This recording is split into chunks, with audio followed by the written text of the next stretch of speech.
اور پھر کام کرتے کرتے اللہ سے ڈرنا۔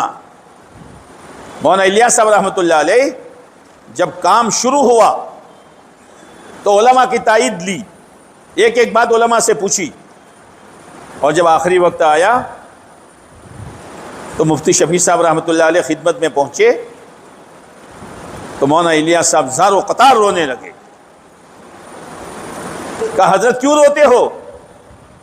کہ بھائی مجھے خطرہ ہے کہیں اللہ مجھ سے کام لے رہا ہو اور یہ اللہ کی میرے ساتھ ڈھیل کا معاملہ ہو، نہ میں قبول نہ کام قبول۔ اللہ تو پھانسی کو سے بھی کام لے لیا کرتا ہے۔ تو مفتی شفیع صاحب نے فرمایا آپ کے ساتھ ڈھیل کا معاملہ نہیں ہے۔ تو مولانا الیاس صاحب نے فرمایا مفتی صاحب اس کی کیا دلیل ہے؟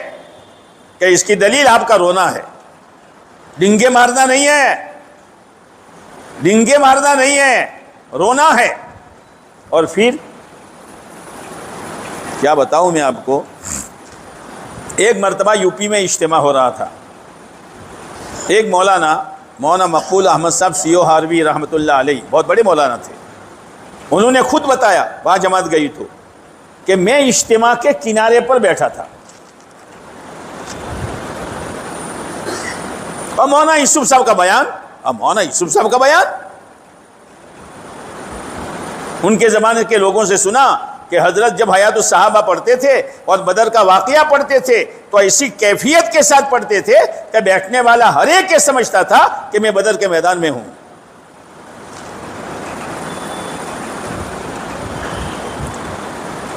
تو مولانا مقبول احمد صاحب فرماتا ہے کہ مولانا یوسف صاحب کا دھواں دھار بیان ہو رہا تھا اور میں یہاں کنارے پر بیٹھ کر میں نے سوچا کہ یہ 6 نمبر ہیں، 6 نمبر، اس میں 2 نمبر بڑھا دیے جائے تو اچھا، معاش اور معیشت۔ میرے دل میں یہ بات آئی اور مولانا یوسف صاحب رحمۃ اللہ علیہ نے تخت پر سے بیان بند کیا اور یوں فرمایا دیکھو 6 کے 5 بھی نہیں ہوں گے اور 6 کے 8 بھی نہیں ہوں گے۔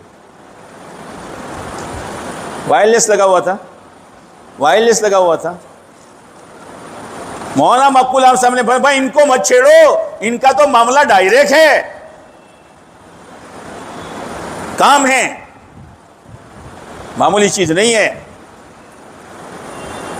اس کام کو کام بنا کر کرنا اور موت تک اپنے آپ کو جمانا، اس کے لیے گشت ہو، ہفتہ واری اجتماع ہو، شب گزاری ہو، مشورہ ہو، سے روزہ ہو، سالانہ ماہانہ خروج ہو۔ اب اس میں اگر میری ذات کا تقاضا ہے قربان کروں، گھر والوں کا تقاضا ہے تو قربان کروں، کاروباری تقاضا ہے تو قربان کروں، یہ ہے قربانی۔ اور اس قربانی پر اللہ تعالیٰ جو ہے وہ آدمی کو استقامت دے دیتا ہے۔ ایک میواتی مولانا یوسف صاحب رحمۃ اللہ علیہ کے پاس نظام الدین میں آئے تھیلی لے کر۔ مولانا یوسف صاحب رحمۃ اللہ علیہ اور مفتی زین العابدین صاحب رحمۃ اللہ علیہ کھڑے تھے، صحن میں باتیں ہو رہی تھی، تو میواتی نے مولانا یوسف صاحب کے کان میں ایک بات کہی۔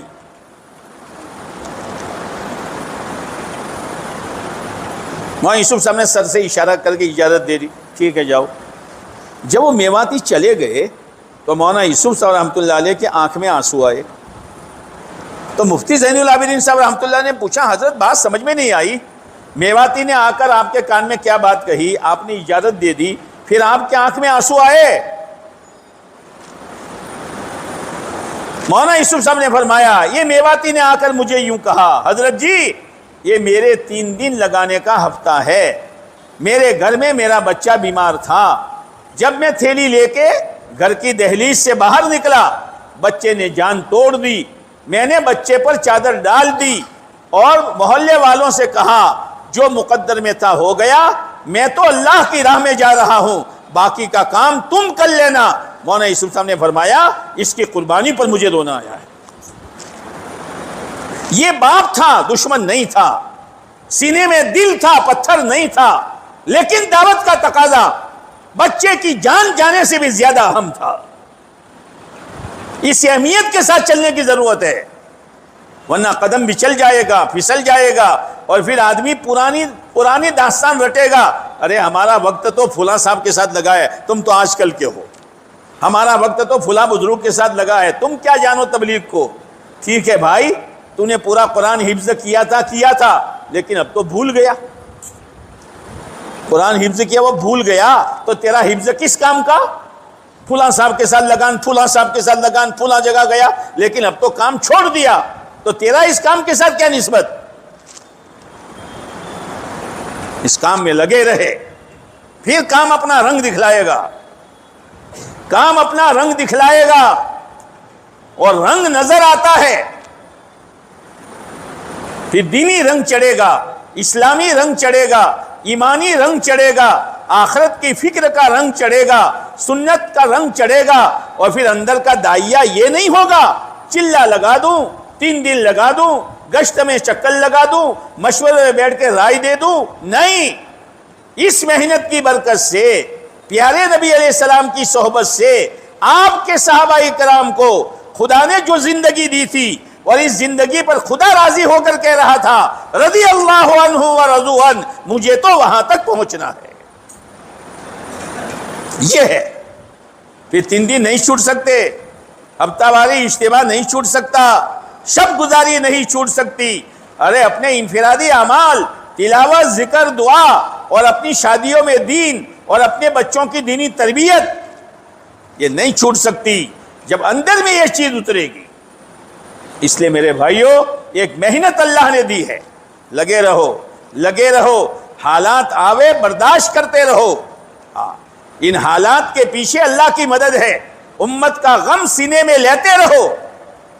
ایک آدمی بیت اللہ گیا، بیت اللہ کا پردہ پکڑ کر دعا مانگ رہا ہے، اے اللہ تیرے پیارے نبی علیہ السلام کے قلب اطہر پر اور سینے مبارکہ میں جو امت کا غم تھا تو مجھے اس کا ایک ذرہ دے دے. کام کر رہے ہیں لیکن امت کا غم سینوں میں نہیں ہے. اگر امت کا غم سینوں میں ہوتا، ہمارے مسجد کے اطراف میں کوئی بے نمازی نہ ہوتا، ہماری مسجد کے اطراف میں رہنے والی عورتیں بے شرمی کا لباس نہ پہنتی، ہماری مسجد کے اطراف میں رہنے والا جوان آوارہ نہ ہوتا، اور ہماری مسجد کے اطراف میں رہنے والی جوان لڑکیاں بدکار نہ ہوتی. لیکن اندر میں غم نہیں ہے.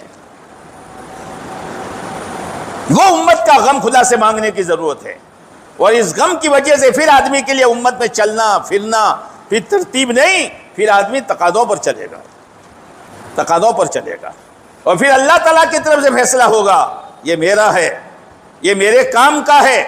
جب میرے کام کا تقاضا آیا، بیوی کو نہیں دیکھا، بچوں کو نہیں دیکھا، اپنی ذات کو نہیں دیکھا، اپنا کاروبار نہیں دیکھا، یہ میرا ہے، پھر اللہ تعالیٰ اس کے لیے فیصلہ کر دیتا ہے ملکوں کے تقاضوں کو پورا کرنے کا. ایسے تھوڑا ہوتا ہے، ایسے تھوڑا ہوتا ہے. الف با پڑھے بغیر کوئی آدمی قرآن شریف پڑھ لے؟ یا کوئی شیخ الحدیث، یا کوئی مفتی صاحب، یا کوئی قاری صاحب، یا کوئی حافظ صاحب جو الف با نہ پڑھے اور حافظ ہو جائے؟ وہ تو بنیاد سے چلنا پڑتا ہے، بنیادیں مضبوط ہوتی چلی جائے گی، پھر قربانی دینا آسان ہوتا چلا جائے گا، اور آسان نہیں، مزیدار ہوتا چلا جائے گا.